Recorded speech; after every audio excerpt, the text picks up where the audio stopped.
Hi everyone, it's QuickyBaby and welcome back to World of Tanks, and today I've got a feels-good video for all of you where your teammates actually pleasantly surprise you and go way and above your expectations. It's always nice to be able to have a good bunch of teammates like that.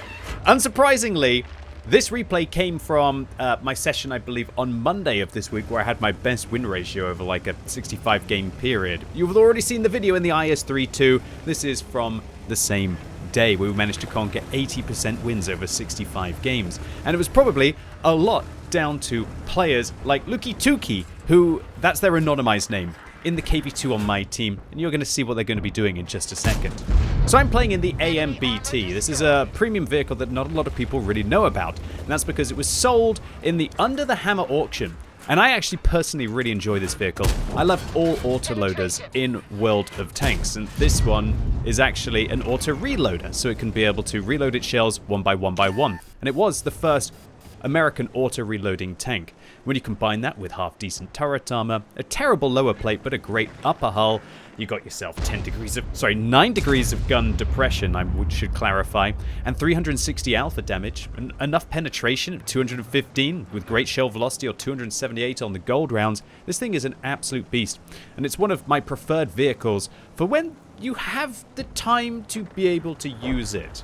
I think it's way better than a Progetto for me personally, but I can understand that a lot of people will prefer the Progetto and the playstyle that you have from that tank, as the gun does feel a lot better on the Progetto than on this tank. Nevertheless, this is the one for me. When I'm in a matchup like this, I'm licking my lips in anticipation at the possibility of having a big game. Although, we don't have long to do it, and that's because we're playing on the assault game mode of Red Shires. We've got 10 minutes to be able to pick apart the enemy team, or at least defend our base from the enemy team. Now, probably one of the most annoying tanks I could ever imagine having to deal with in this vehicle is a T-32, because my standard rounds just can't really contest the frontal hull armor of the T-32 if he's using his gun depression, and unless I'm hitting right on top of the bar on the weak point on the T-32, I can't really contest that either. However, when you've got all the armor in the world on the side of the AMBT and the top of the AMBT, then I guess I got enough time to be able to see if we can dump out an entire mag. We can actually see the green area towards the top of the T-32's turret, but it is still not working out for us. So I fire an entire magazine of regular rounds at the T-32, and now I'm going to be loading gold rounds. It's going to take me a while to be able to prepare them, but I felt fairly safe in this situation, considering that, you know, we sat there for about a minute and not really too much was going on. And I have a little look behind me, and there's the KV2 on my team even, and hopefully going to be helping me in some time, right?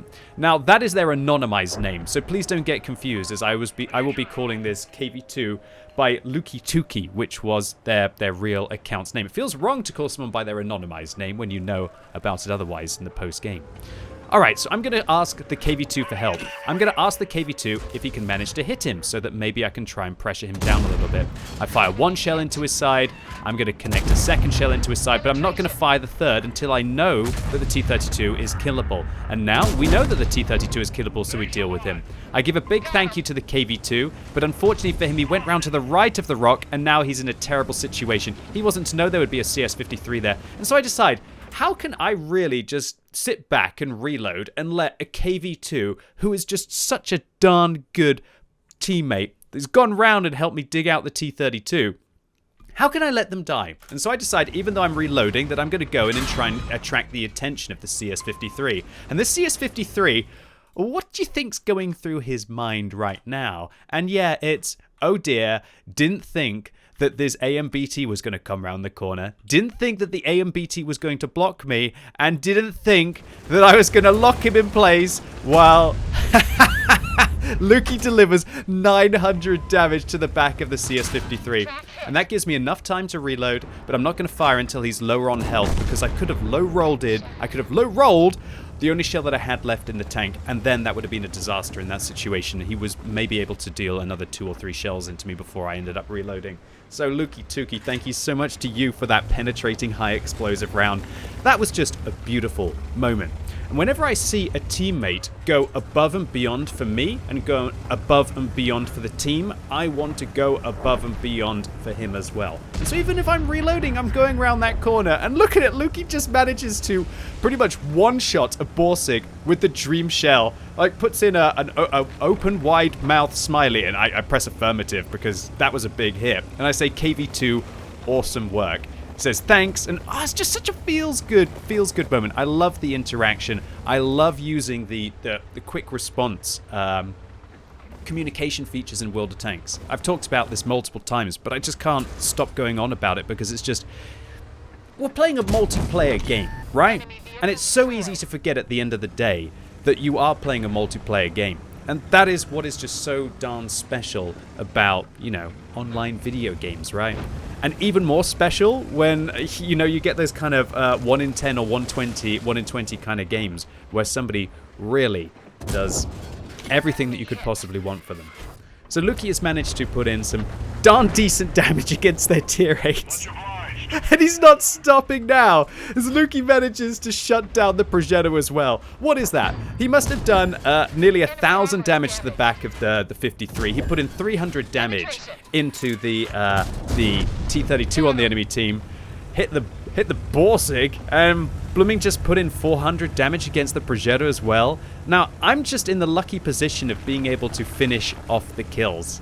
Really, it is Lukey who's enabling me to have more of a kind of hero game here. And it's a darn good thing that we were doing that too, because the Progetto on our team is AFK. So even though we're up by a few tanks, one of them's AFK, and we're not really too much up on hit points. But I was feeling very good about the end of this game. If I've got 1,000 hit points and I'm only against tier 6 and tier 7 tanks, this one should work out. So we spot the KV2. I take a look to my left, almost expecting that Lucky Tukey, or Lukey Tukey, is going to be able to put in a shell into the KV2 that's above me. And right now, this is where the AMBT just feels like an absolute, well, a bit of a slug up the slope. Its engine power is not bad, but it's definitely not great for a medium tank. And I think Wargaming have definitely tuned in the ground resistances to stop this thing from being outrageous. But I'd love to personally use a turbo vents and vertical stabilizers on this tank. I want to have the vert stabs so that I'm able to not have too much bloom after firing. And I want to have the turbo to be able to keep myself moving around so I can manage to pick up kills like on the M6 there. And just vents to give the all-round holistic performance that I really feel that auto reloaders need, as it's the only way to be able to pump up the damage per minute of the tank, as they can't use gun rammers. Alrighty then, so the AMBT up to 7 kills. Unfortunately, it looks like Lukey is a little bit slow to be able to get through this game, but even just says 7 kills, nice. Thank you, Lukey. I got lucky though, dude. I definitely wouldn't have been able to get through this one without you. And hopefully, we're just trying to find out where that artillery is to see if we can manage to get the Radley Walters medal. And even though he hits me, there it is, the 8th kill of the game. A nice, fast, raw action round for the AMBT, showing you everything why I really love this vehicle. The fact that you can fire your shells 1 by 1 by 1 and reloading the 1 by 1 by 1 as it is a full-blooded auto reloader allows you to just control the engagements, a lot like a Progetto, but the higher alpha damage allows you to make better trades. And the better gold pen as well, if you do get a bit pay to win against the hull of the T-32, allows you to grind through even the toughest opponents. But undoubtedly, while I'm the top tier tank, I'm tier 8s going around and shooting tier 6s. That's very easy to do. What Lukey Tukey managed to do here was just absolutely above and beyond the call of duty. Thank you so much for helping to be able to breach through that flank. And if there's one thing that I love in World of Tanks and all video games, it's unexpected camaraderie, and when the bottom tier tank actually comes out on top. So immediately after the game, I contacted the KV2, who I didn't know at the time was Lukey Tukey. I said, thanks for your epic game in the KV2 and the awesome teamwork. Lukey Tukey says thanks, and I love your stream and chat. I'm hoping that Lukey Tukey didn't know it was me, because I don't like the idea, and I use the anonymizer in-game, that somebody would go out of their way to do that kind of teamwork, and I really hope that Lukey Tukey would do that with anyone and just not a terrible streamer like me. Nevertheless, I managed to finish top on experience and top on damage. But you know what? I really feel that Luki Tuki's impact with 2,558 and 2 kills in a bottom tier heavy tank in a tier 8 matchup is probably more impressive. Nevertheless, this gets us a Radley Walters medal for our 8 kills, a high caliber, and enough experience for an ace tank cam. Because we're playing a premium tank, even though we fired some premium rounds, we still make a very decent profit, although that was with a credit booster. And if there's one thing I recommend to any of you watching today, that is, try not to give up on the player base of World of Tanks. I know they're often going to disappoint you. I know they're often going to do the wrong things. But just try and keep communicating. If you've got that social energy, investing just a little bit of it can really have some surprising outcomes. And if my Monday session was anything to go by, also massively impact your win ratio.